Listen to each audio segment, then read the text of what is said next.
pour votre santé optimale, pour perdre du poids, en fait, il y a une chose qui est super importante, j'en parle très souvent, c'est le microbiote. Et aujourd'hui, je vous donne mes 2 secrets pour améliorer mon microbiote, que je vous n'ai pas encore parlé.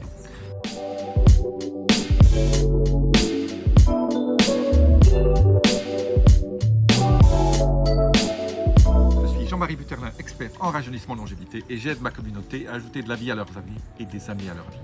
Alors, dans ce cadre absolument merveilleux, alors je m'excuse un peu de certains bruits, mais je voulais vous montrer un peu ce soleil permanent. Ça fait 3 semaines que je suis là, je n'ai pas vu de pluie, je n'ai vu que du soleil.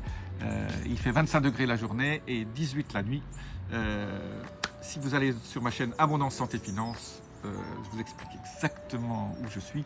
Très loin, très loin des préoccupations que vous avez d'épicouze, la géopolitique au niveau de l'Est, de ce qui se passe. Moi, je ne vois pas tout ça. Je vis au paradis. Donc, ça fait partie de la santé. Ne pas avoir de stress, et ne pas regarder la télévision. Donc, je dis toujours, éteignez votre télévision et allumez votre cerveau. Moi, je ne suis abonné à aucune chaîne de télévision. Je regarde que certains films que je télécharge, ou je m'abonne à des trucs. Et là, je choisis ce que j'ai envie de voir, mais je passe ma vie à tout près de la mer et au soleil. Voilà. Donc aujourd'hui, le microbiote. Alors pour le microbiote, il faut voyager. Pourquoi? Parce que dans beaucoup de parties du monde, vous avez des bactéries différentes. Je parle de ces bonnes bactéries. N'oubliez pas que votre microbiote, vous avez plus de bactéries dans votre corps que de cellules. Et ces bactéries pèsent environ entre 1 et 2 kg. Donc vous avez en moyenne, sauf si vous prenez des antibiotiques, là vous perdez vite du poids parce que meurt. Vous avez en général 85% de bonnes bactéries, 15% de mauvaises. Donc il faut toujours garder les bonnes bactéries en activité, bien les nourrir avec des fibres. Toujours les fibres, c'est super important. Ça nourrit vos bactéries, ça ferme ce qu'on appelle les short chain fatty acids, les acides gras de chaîne petite ou de chaîne moyenne, mais surtout les chaînes petites. Ça, c'est ce qui est fabriqué par votre microbiome. Et je rappelle aussi que votre microbiome, c'est votre deuxième cerveau, ou le premier. Ça fabrique souvent plus d'hormones et de neurotransmetteurs que votre cerveau. Ça, c'est quelque chose qui n'est pas très connu. Mais si vous n'avez pas mon microbiote, vous êtes déprimé parce que vous n'avez pas assez de sérotonine. Votre microbiote en fabrique énormément, fabrique de la dopamine, fabrique toutes ces bonnes hormones, les hormones même testostérone, estrogène, etc. Il y en a qui sont fabriquées. En tout cas, ou au moins ce que fabrique votre microbiote est important. Les briques pour fabriquer d'autres hormones par d'autres parties du corps. Vos ovaires fabriquent des hormones. Bon, il y a beaucoup d'organes qui fabriquent des hormones, mais votre microbiote, je dirais, c'est presque numéro 1 ou numéro 2. Donc, soignez votre microbiote. Et aujourd'hui, je vous donne mes 2 secrets pour soigner le microbiote. Alors, je dirais que on dit toujours, quand on vit dans certains pays, on découvre des choses absolument phénoménales. Et bien là, j'ai découvert, dans le pays où je vis, si vous allez sur ma chaîne Abondance Santé Finance, vous verrez dans quel pays je vis actuellement et où je trouve ces trucs absolument phénoménaux, parce que vous pouvez en trouver aussi en Europe, mais il faut chercher. Ici, ça se trouve partout. Il y a des pays dans le monde qui sont bien en avance au niveau de la longévité et de la santé. Eh bien, mon premier, vraiment le premier nutriment, la première bactérie, ensemble de bactéries qui vous aident au niveau du microbiote, c'est le kéfir. Le kéfir, ce sont des bactéries utilisées en Moyen-Orient, surtout au Liban. On fabrique le kéfir à partir. Donc le kéfir, ce sont des ferments lactiques. Donc ça, c'est des ferments. Et ça fermente le lait pour faire du kéfir, des yaourts. Le kéfir, souvent on confond kéfir et yaourt. En fait, le kéfir, c'est la partie des bactéries. Mais on peut faire aussi du kéfir de fruits. Et ici, j'achète de l'eau de kéfir dans laquelle il y a le kéfir dedans. Et alors c'est vrai que ça fermente, donc quand vous ouvrez ça fait pchit, donc ça veut dire que les bactéries sont actives. C'est comme quand vous faites votre choucroute. Si vous fermez trop, ça explose, donc vous laissez toujours un peu ouvert quand vous faites votre propre choucroute. Et donc ça, ici je trouve de l'eau de kéfir absolument extraordinaire.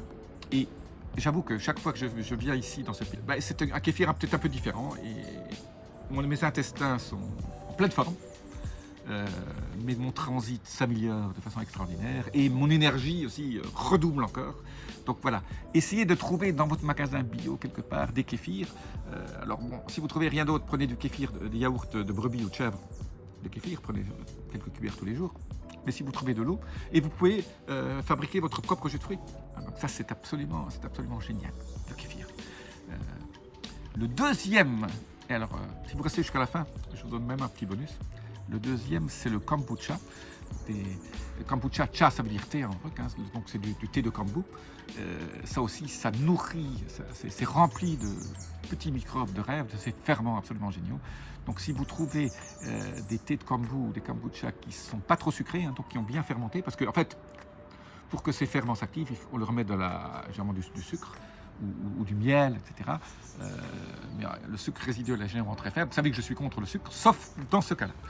Donc je bois tous les jours. Alors je bois maintenant un kombucha avec du charbon activé. J'ai trouvé ça extraordinaire. Je suis un très grand fan du charbon actif.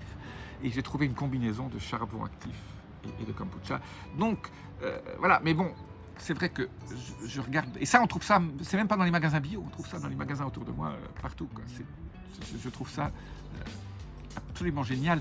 La conscience dans certains pays non européens, non américains, pour la santé est quelque chose qui m'étonne. Donc pour ça il faut voyager. Et c'est vrai que voyager en ce moment c'est peut-être ça a été peut-être un peu dur, mais moi tous ces problèmes de bugs, de picousses ne m'ont jamais empêché de voyager.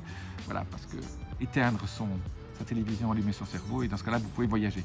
Je vous expliquerai un jour dans tout ça. Allez voir ma chaîne Abondance Santé Finance et vous verrez comment je fais. Voilà. La liberté pour la santé, c'est d'ouvrir votre esprit et de chercher. Et la curiosité est super importante. Comment j'ai trouvé ça? Parce que chaque fois que je vais dans des magasins, un peu partout, on fait des courses, j'essaie toujours de trouver des nouveaux magasins. Hein. Pas toujours aller dans les mêmes, parce que sinon vous avez toujours les mêmes choses devant vous. Et la deuxième chose, c'est vous regardez les étiquettes, vous dites tiens, ça c'est nouveau, voilà. Et puis vous commencez à regarder, vous testez, vous dites ça c'est absolument génial. C'est pour ça que je vous fais part de tout ça. Kéfir, kombucha, charbon activé. Et si en plus si vous trouvez ça ensemble, alors souvent on trouve même du curcuma là-dedans. Il y a des trucs. Maintenant il y a des gens qui font des choses absolument extraordinaires pour le microbiote. Et le microbiote, c'est ce qui vous aide vraiment à bien digérer votre plat et ça vous fait maigrir. Voilà, ça vous fait avoir votre poids optimal. Absolument génial. Voilà ma passion pour le microbiote. Je vous transmets mes petits secrets. Donc voilà, abonnez-vous parce qu'il y a d'autres secrets qui vous attendent bientôt au niveau de ce microbiote, qui est la chose la plus oubliée des médecins. Les médecins ne connaissent pas le microbiote. Voilà, donc c'est quelque chose qui vous évite les problèmes. Ça fait baisser l'inflammation. Ça vous aide à ne pas avoir d'intestin poreux. Voilà, donc évitez l'inflammation. Voilà. Et une chose très très importante, hein, pas de céréales. Quand vous commencez à rentrer dans la culture de votre microbiote, évitez surtout tout ce qui est céréales. Céréales, c'est mauvais. Donc voilà, à ce moment, on parle beaucoup de problèmes d'approvisionnement en céréales dans le monde à cause de tout ce qui se passe. Mais moi, je me dis, je ne ferai jamais ce problème-là puisque je ne mange pas de céréales, je ne mange pas de pain, je ne mange pas de semoule, je ne mange pas de pâtes ni de pizza. Tout ça, c'est mauvais. Ça crée des problèmes, surtout le gluten, la partie, l'acide phytique aussi, tout ça c'est mauvais. Et beaucoup de gens n'ont pas d'énergie parce qu'ils mangent mal et qu'ils mangent ce genre de choses. Donc évitez les céréales. Les céréales le matin, on vous dit toujours hein, un bol de céréales. Ça c'est la pire des choses qu'on dit aux enfants. Voilà, c'est pour ça que les enfants deviennent tous obèses. Voilà, ils bouffent leur bol de céréales avec du lait en plus. Voilà. Donc, ce qui est très mauvais aussi. Le matin, on mange 2 œufs bio. Quand on ne fait pas de jeûne intermittent. Voilà, ce matin, je n'ai pas fait de jeûne intermittent. J'ai trouvé une ferme absolument extraordinaire. J'ai vu les poules. Donc maintenant, j'achète plus que des œufs dont je vois les poules qui courent et qui courent sur des hectares. Et je vois où elles pondent et je les achète juste à côté. En plus, on les achète pas beaucoup plus cher que les œufs des poules élevées en batterie. Et ces œufs sont absolument géniaux.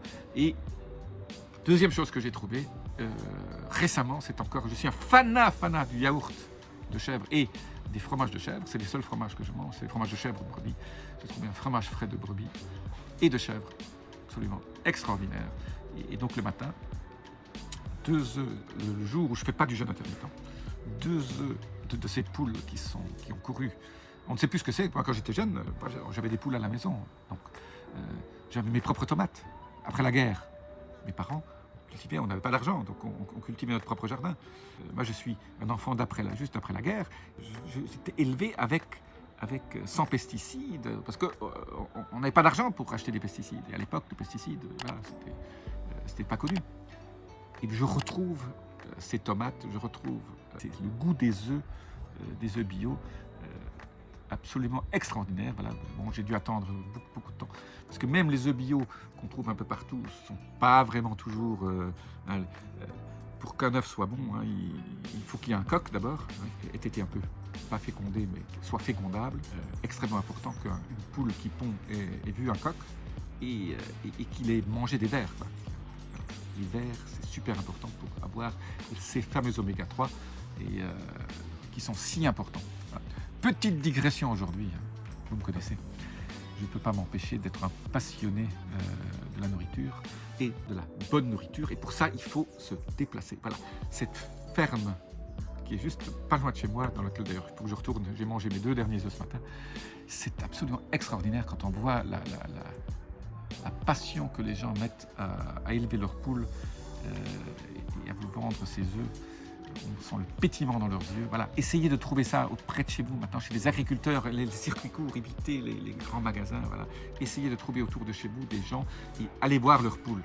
Ou alors, si vous vivez à la campagne, achetez une dizaine de poules, différentes races. Vous aurez des petits œufs, des grands œufs, des œufs bleutés, voilà. Et donnez-leur la bonne nourriture.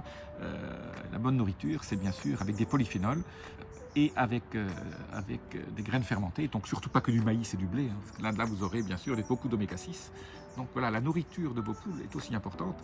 Le mieux, c'est s'il y a un grand terrain, qu'elles mangent que des vers et ce qui pousse, quoi. Voilà. Si c'est assez grand, pas de souci.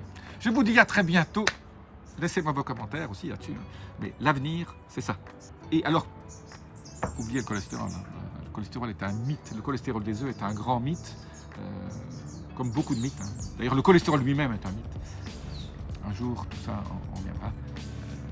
C'est un peu comme d'autres choses qui sont des mythes dont je vous parlerai bientôt. Je vous laisse les petits boutons